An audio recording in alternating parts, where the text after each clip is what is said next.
Media మిత్రులందరికీ మరొకసారి కృతజ్ఞతలు. రెయిన్ మూలంగా ఒక 10 మినిట్స్ లేట్‌గా వచ్చాను. మామూలుగా ప్రీ రిలీజ్ ఈవెంట్‌లలో లాస్ట్‌కి హీరో మాట్లాడతారు, మీకు అందరికీ తెలుసు కదా. ఈ ఈవెంట్‌కి మా గణేష్ అన్న హీరో కాబట్టి ఆయన మేము లాస్ట్‌లో మాట్లాడమని చెప్పాను. అందుకే ఖచ్చితంగా ఒక చిన్న గబ్బర్ సింగ్ తర్వాత ఈ పుష్కర కాలంలో మా రైటర్ రమేష్ రెడ్డి గారు చెప్పిన రమేష్ రెడ్డి గారు నాకు కేవలం రచయిత మాత్రమే కాదు, నాకు మార్గదర్శి, నా గైడ్, నాకు ఒక పెద్ద అన్నయ్యలాగా. నేను అసిస్టెంట్ డైరెక్టర్గా ఉన్నప్పటి నుంచి నువ్వు డైరెక్టర్ అవుతావు అని చెప్పి నన్ను ప్రోత్సహించిన వ్యక్తుల్లో టాప్ లిస్ట్లో ఉండే వ్యక్తి రమేష్ రెడ్డి గారు. ఆయన వాళ్ళ రావడం చాలా ఆనందంగా ఉంది. ఈ cinema social media, internet, digital revolution వచ్చిన తర్వాత చాలా సినిమాలకి ఎక్కడెక్కడో కంట్రీస్, నార్వే నుంచి, ప్యారిస్ నుంచి, మిగతా సినిమాలకి టాక్ వస్తున్నప్పుడు నా మనసులో ఒక చిన్న వెళ్తూ ఉండేది. అబ్బా, సోషల్ మీడియా ఇంత పాపులారిటీ ఉన్నప్పుడు గబ్బర్ సింగ్ ఉంటే ఎంత బాగుండేది అనే ఒక చిన్న వెలితి ఉండేది. ఆ వెలితిని మా అన్న బండ్ల గణేష్, మా సత్యనారాయణ గారు ఇవాళ ఇంత హంగామాలో, ఇప్పుడు ఈ మీడియాలో ట్విట్టర్లో కానీ, ఇన్స్టాగ్రామ్లో కానీ, ఫేస్బుక్లో కానీ నేను 2012లో ఏదైతే ఒక డిజిటల్ హంగామా మిస్ అయ్యానో ఆ హంగామా అంతా మళ్ళీ క్రియేట్ చేసి కొత్త ఉత్సాహాన్ని, కొత్త స్ఫూర్తిని ఇచ్చినందుకు వీళ్ళిద్దరికీ మనస్ఫూర్తిగా దండం పెట్టుకుంటున్నాను. గబ్బర్ సింగ్ చరిత్రలో ఉండిపోయే సినిమా కాదు, గబ్బర్ సింగ్ అంటేనే చరిత్ర, నో డౌట్ అబౌట్ ఇట్. ఒక సినిమా జీవితాలు మార్చేసింది అంటారు చూసారా, అలాగా నాకు కానీ, బండ్ల గణేష్ గారు కానీ మా జీవితాలు మార్చేసిన సినిమా గబ్బర్ సింగ్. గబ్బర్ సింగ్ అనేది ఒక మెమరీ కాదు, ఒక అనుభవం కాదు, అన్నిటికంటే మించి. గబ్బర్ సింగ్ ఇంటర్వెల్ జరుగుతున్నప్పుడు ఒక వ్యక్తి కళ్ళమ్మ నీళ్ళు పెట్టుకుంటూ వచ్చి, పొద్దున 8:30కు వచ్చిన వ్యక్తి మధ్యాహ్నం 2 గంటలకి విపరీతమైన ఎండలో అలాగే నిలబడి చూస్తుంటే నేను అన్నాను, మంచిగా తాగు ఫస్ట్, లేదా భోంచేసి వెళ్ళు, కళ్యాణ్ గారికి కలవడం కుదరదు, ఫైట్ సీక్వెన్స్ జరుగుతుంది, అసలే ఎండ, చాలా హడావుడిగా ఉన్నాం మేము. అండ్ ఇంకోటి, ఇలా చదువులు కాలేజీలు వదిలేసి ఇలాగ షూటింగ్లు వెంబడి తిరగడం ఆయనకి ఇష్టం ఉండదు, మీరు కెరీర్ పాడు చేసుకోవద్దు అంటే, ఆయన నేను మైక్రోసాఫ్ట్లో సీనియర్ మేనేజర్ బాస్, నా శాలరీ ఒక 3 లక్షల పైనే అని చెప్పాడు. ఆ వ్యక్తి ఇవాళ స్టేజ్ మీద ఉన్న సతీష్ 2 చేతులు పట్టుకొని కళ్ళమ్మ నీళ్లు పెట్టుకుంటూ, అన్న ఒక్క హిట్ ఇవ్వన్నా, ఒక్క హిట్ ఇవ్వను 3 సార్లు అడిగాడు. నిజంగా ఆ రోజు అంత పెద్ద హిట్ తీస్తున్నావు నాకు తెలీదు, తనకి తెలీదు, బట్ తన భావోద్వేగం నన్ను కదిలించి, నువ్వు భయపడకు, సినిమా పగిలిపోద్ది అని చెప్పాను.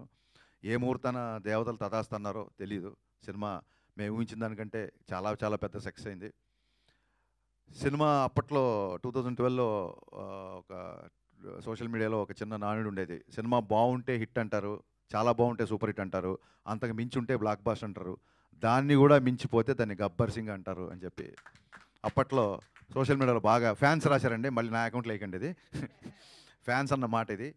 సో ఎక్కడికి వెళ్ళినా పవన్ కళ్యాణ్ గారు చాలామందికి అందుబాటులో ఉంటారు కాబట్టి చాలామంది నాతో ఫోటోలు దిగినా, చాలామంది నాతో ఉన్నా, ఇవన్నీ చూడండి, ఈ కొబ్బరికాయని కొట్టండి అంటే పూజారి దేవుడికి చేర్చినట్టు నాతో దిగిన సెల్ఫీలు, నా మీద చూపిస్తే అభిమానం అంతా అది కేవలం పవన్ కళ్యాణ్ గారిదే అని నమ్ముతూ వచ్చాను. ఎందుకంటే ఈ సక్సెస్ అందరికంటే బలంగా కోరుకున్న వ్యక్తి పెద్ద హిట్ అనేది కళ్యాణ్ గారు. ఎప్పుడు సక్సెస్ ఫెయిల్యూర్ పట్టించుకోరు, కానీ ఈ సినిమా క్లాప్ కొట్టిన దగ్గర నుంచి ఫస్ట్ కాపీ పంపించేంత వరకు ఇది బ్లాక్ బాస్టర్ అని లిటరల్గా జపం చేసిన ఎన్ని లక్షల సార్లు అంటే, ఒక శివనాస్మరణ లేకపోతే ఒక గాయత్రి జపం ఎన్ని లక్షల సార్లు చేస్తే అంత ఫలితం ఉంటుంది అంటారు కదా. ఇప్పుడు రీసెంట్గా మీరు సోషల్ మీడియాలో చూస్తున్నారు మేనిఫెస్టేటింగ్ వీడియోస్, మన సంకల్పం బలంగా ఉంటే అది అవుతూ ఇరుతుందని. అంత గట్టి సంకల్పం, నాకంటే కూడా పెద్ద సంకల్పం, కళ్యాణ్ గారి కంటే కూడా గట్టి సంకల్పం ఉన్న one and only person Bandla Ganesh గారు. 24 అవర్స్ ఫోన్ చేస్తే హలో అన్నాడు కదా, అన్న మన సినిమా బ్లాక్ బాస్టర్ చెప్పండి ఇప్పుడు ఏంటి అని. First hello brother blockbuster, phone పెట్టే ముందు బ్లాక్ బాస్టర్ ఎంత అంటే అర్జునుడి బాణం అర్జునుడి గురి ఒక కన్ను మీద ఉన్నట్టు blockbuster, hit super hit అంటే కూడా మా రైటర్ గారు ఎప్పుడన్నా ఎడిటింగ్లో చూసి, ఏమంటే ఇప్పుడే అంతాక్షరి సీన్ చూసాం అదిరిపోయిందండి, మన సినిమా హిట్ అవుద్ది అంటే ఆయన కోపం వచ్చేసేది. హిట్ ఏంటన్నా, హిట్ కోసం చేస్తున్నాం మనం, బ్లాక్ బాస్టర్ అన్నాడు. ఎవరైనా రైటర్లు అన్న మీ సూపర్ హిట్ అన్న ఆడియో అంటే, సూపర్ హిట్ ఏంటి, బ్లాక్ బాస్టర్, అసలు కరిచేసేవాడు మనుషులు లిటరల్గా. నిజంగా పవన్ కళ్యాణ్ గారిని ఇంటికి వెళ్ళి దగ్గరుండి షూటింగ్ సెట్కి తీసుకొచ్చి, అలాగే డబ్బింగ్ తీసుకొచ్చి 3 గంటలకి రాత్రి 4 గంటలకి కూడా డబ్బింగ్ చెప్పిన సందర్భాలు ఉన్నాయి. లాస్ట్ మినిట్లో గుర్రంది యానిమల్ సర్టిఫికేట్ వస్తే ఓ పక్క ఈయన ఢిల్లీకి వెళ్ళి ఓవర్ నైట్లో అక్కడ ఢిల్లీలో పని చూసుకొని, అదే రోజు ఇక్కడ సెన్సార్ ఉంటే మళ్ళీ డైరెక్ట్గా ఎయిర్పోర్ట్ నుంచి ప్రసాద్ ల్యాబ్కి వచ్చి, నాకు తెలిసి సెట్లో నేను ఎంత కష్టపడ్డానో సెట్ బయట నాకంటే డబల్ కష్టం బండ్ల గణేష్ అన్న పడ్డాడు. హీ డిజర్వ్స్ అనిపించింది. ఒక టైంలో ఈ వ్యక్తి ఇంత తపన పడుతున్నాడు కదా, నా కోసం కళ్యాణ్ గారి గురించే కాదు, బండ్ల గణేష్ గారి కోసమన్నా గబ్బర్ సింగ్ బ్లాక్ బాస్టర్ అవ్వాలి అన్న ఒక ఫీలింగ్ యూనిట్లు అందరిలో క్రియేట్ చేశాడు. అలాగే నేను చాలాసార్లు చెప్పినట్టు మా కెమెరామెన్ విన్సెంట్ గారు ఎక్స్ట్రాడినరీ సపోర్ట్ చేశారు. అలాగే on screen hero Pawan Kalyan గారు అయితే గబ్బర్ సింగ్ సక్సెస్లో అధిక భాగం, సింహభాగం అంటారు చూసారా, అది మా మ్యూజిక్ డైరెక్టర్ దేవిశ్రీ ప్రసాద్ గారికి. మీరు చూశారు థియేటర్లో పాటలకి మొత్తం స్టేజ్ మీదకి ఎలా అయితే డ్యాన్స్లు వేశారో. ఈ సినిమా ఇందాక మా రమేష్ రెడ్డి గారు అన్నట్టు పుష్కరాలు 12 సంవత్సరాలకు వస్తాయి. ఈ గబ్బర్ సింగ్ సినిమా కూడా అంతే, ఇట్స్ ఎవర్ గ్రీన్ అండి. ఇప్పుడే కాదు, మళ్ళీ 12 సంవత్సరాల తర్వాత కూడా 25 ఇయర్స్ యానివర్సరీ, బతికుంటే 50th యానివర్సరీ, ఇది ఇలాగా కంటిన్యూ అవుతుంటుందని నేను బలంగా నమ్ముతున్నా. అండ్ ఈ సినిమా సక్సెస్ ఆయన ఎంత బలంగా కోరుకున్నారో, ఈ సక్సెస్ ఊహించిన మొదటి వ్యక్తి, ఈ సినిమా సక్సెస్ అవుతుంది ఊహించిన మొదటి వ్యక్తి పవన్ కళ్యాణ్ గారు. కరెక్ట్గా ఇంకొక 1 వీక్ రిలీజ్ అనగా డబ్బింగ్లో చిన్న చిన్న కరెక్షన్స్ ఏవో ఉంటే ఆ కరెక్షన్స్ చేసి ఆయన ఒక 2 సీన్లు చూపించమని 2 సీన్లు చూశారు. చూసి ఆయన డబ్బింగ్ రూమ్లో ఉన్నారు, నేను ఇంజనీర్ ఇటు పక్క ఉన్నాం, మధ్యలో గ్లాసు. ఆయన ఒకసారి హరీష్ నువ్వు లోపల రా అన్నారు. నేను లోపలికి వెళ్ళాను. లోపలికి వెళ్ళగానే నా ఫ్యాన్స్ చాలా రోజులు చేదెత్తి ఓరుకుంటున్నావు, అది ఇవ్వబోతున్నావు నువ్వు. ఈ సినిమా నువ్వు ఊహించిన సక్సెస్ అవుతుంది. ఈ సినిమా తర్వాత చాలా జాగ్రత్తగా ఉండు. నువ్వు మామూలుగా చాలా స్పీడ్గా ఉంటావు, బట్ అలాగే స్పీడ్గా ఉంటే ఈ సినిమా ద్వారా నువ్వు స్పీడ్గా ఉన్నావు అని నేను అపార్థం చేసుకునే అవకాశాలు చాలా ఉంటుంది. కాబట్టి నీ స్పీడ్ తగ్గించి చాలా జాగ్రత్తగా ఉండు. This is going to be A block buster అని చెప్పి షేక్ హ్యాండ్ ఇచ్చి ఆయన అక్కడి నుంచి వెళ్ళిపోయారు. ఆ తర్వాత మళ్ళీ సినిమా రోజు కానీ సినిమా తర్వాత కానీ ఆ తర్వాత సినిమా రోజు కానీ 4-5 రోజులకు 3 రోజులకు ఎప్పుడో కలిశారు.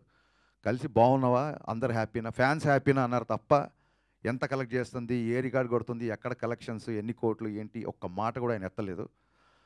ఇప్పుడు ఇందాక మా సత్యనారాయణ గారు చెప్పినట్టు ఇంతకుముందు ఆయన ఆటోగ్రాఫ్ ఒక అభిమానికి ఆనందాన్ని ఇచ్చేది.